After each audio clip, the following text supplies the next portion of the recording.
Hi, it's Christy and welcome to my channel. Today we get to talk about how to stay positive even when you're surrounded by family drama.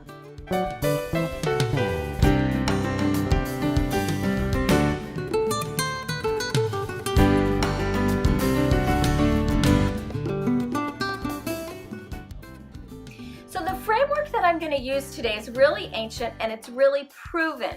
And it's not just to put people in categories, but it's to give you a really simple way to think about these people in your life who create and cause drama. So I'm going to start with the most obvious and work my way through to the least obvious to give you some really practical ways to turn that drama into something positive.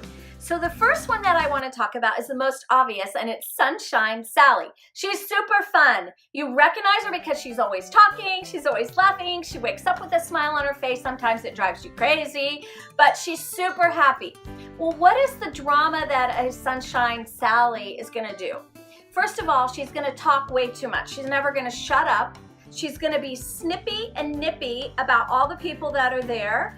The drama that happens when Sunshine Sally is not in a good spot is that she is maybe like withdrawn. She starts pouting.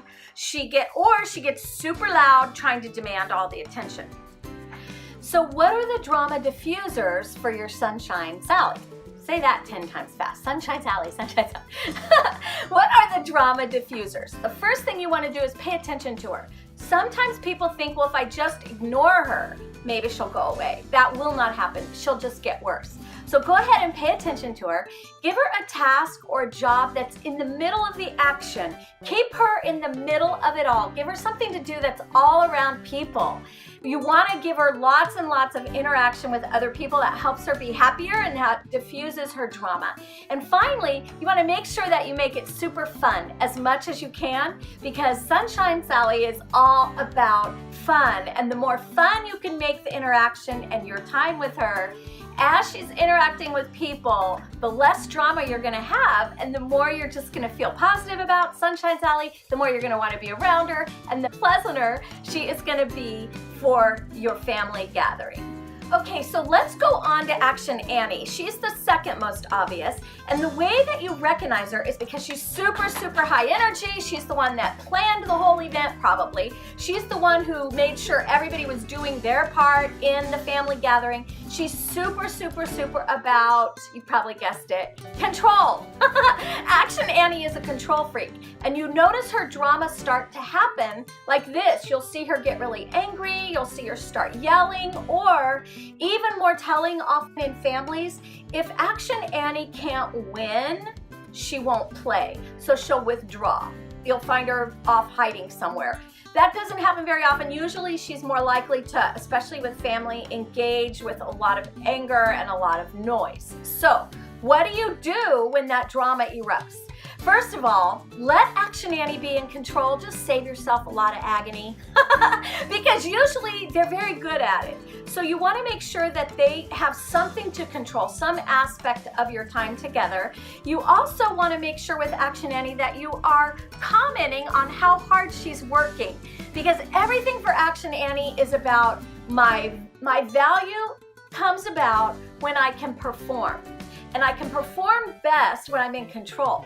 So if you think about the Action Annies in your family, if you can give them areas where they can control and where they can feel very accomplished, and you notice their accomplishments, their drama factor will slow way down when you give them opportunity to be in control. Also, you want to applaud her achievements. I said that earlier, but I cannot say it too much. They want you to notice how hard they're working and how much they're doing, and the more you can give them accolades and feedback on that, the better they are going to perform and the more enjoyable they are going to be around. Okay, so let's move on to Detailed Dan. He's our third most obvious. His number one need or desire is for perfection. Just like Sunshine Sally, it was all about fun and people and laughter and happiness. For our Action Annie, it was all about control. For Detailed Dan, the most important thing is that he has an opportunity for perfection. And so the drama you will see with him, he's your detailed analyst, He might be a CPA, he might be an engineer, he might be a physician, he might be someone who pays a tremendous amount of detail in his work.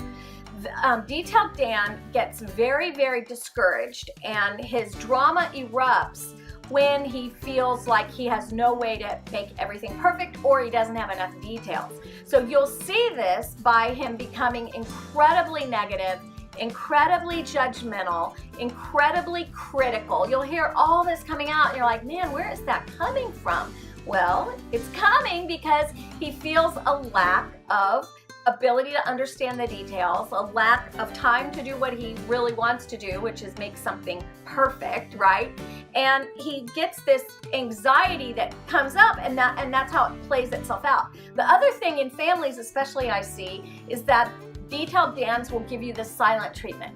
And the silent treatment from Detailed Dan is unlike any other silent treatment, because it's like cold stalactites or mites or whatever those are shooting out at you, right? They're gonna freeze you out. That's Detailed Dan. So how do I diffuse that drama?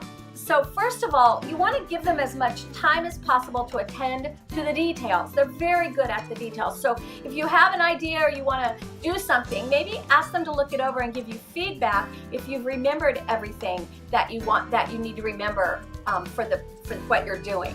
They also love, like Martha Stewart, how everything she does is so perfect, right? That's what Detailed Dan brings to the party, so to speak. So you will see when they bring their food or they bring their offering to the family gathering, it looks pretty much like the recipe card. It's like perfect, right? So give them the opportunity to do that. They love to be able to be in on all the details. They like time to process, right? So you're gonna give them time to process. And then the third thing that's really important to diffuse that is be very specific with them when you're interacting with them, when you're engaging with them. Otherwise, guess what they think? They think you're fake. And they think you're trying to manipulate them. And they're like, what does Christy want? She said she liked my outfit. What does that mean? What does she want from me, right? So instead of that, go ahead and be really specific with them when you're talking to them so that they get this feeling of calm, feeling of peace, and it allows them to kind of decompress, if you will, de-dramatize.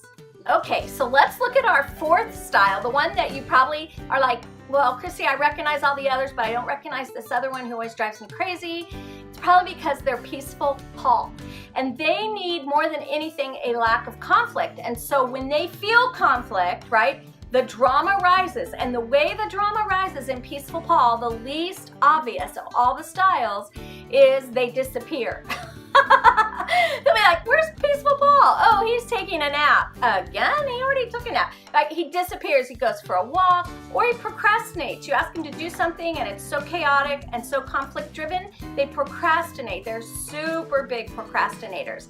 So to diffuse that drama for Peaceful Paul, there's three really key things that you need to do. So the three things that you want to do to diffuse the drama for your Peaceful Paul is, first of all, you want to create an environment that is peaceful. That means a lack of intensity and a low tone of voice. Now, I know you're probably like, Christy, it's a family gathering. How can we do it without intensity, right?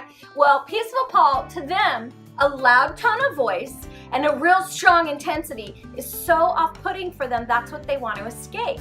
So you have to make sure and do your best, I know it's hard, but do your best to provide an environment that's quite peaceful. Because when you guys are yelling, or it would be more not just the noise, but it would be like the animosity, like when the two relatives are kind of like bickering with each other, or they're talking about politics.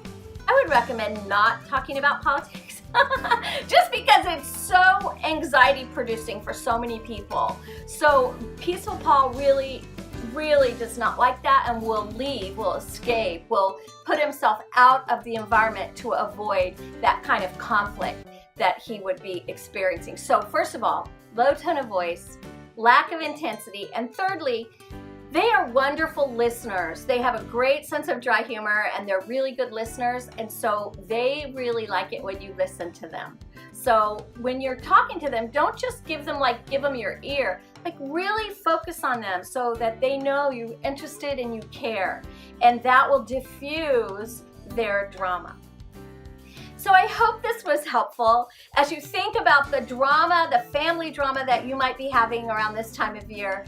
And if it was, I would love for you to subscribe so that you can be one of my first 100 subscribers. Because I'm going to be dropping these fabulous, helping you find the bright side every Monday right here on my YouTube channel. And be sure to ring the bell so you get notified when I deliver these dynamic YouTube videos. I want to say thank you to my son Graham, who's been helping me film today as we're in San Francisco on a trip. Graham, come here. Show them. Here he is. Here's my photographer, my videographer. My little guy, he's been filming today. And we're in the hotel room before we head out. He's got an appointment I'm taking him to. But we wanted to get this video in for you because the holidays are approaching. So seriously, subscribe to the channel. Oh, I have a question for you. Who is the most difficult person for you when you get together with the family? Who creates the most drama? And if you have more questions that I haven't answered today about negative people or handling difficult people, leave the comments below and I will be sure to address it in a future video. So with that, thank you so much. I look forward to getting to know you better as I develop this YouTube channel, helping you to find the bright side of life.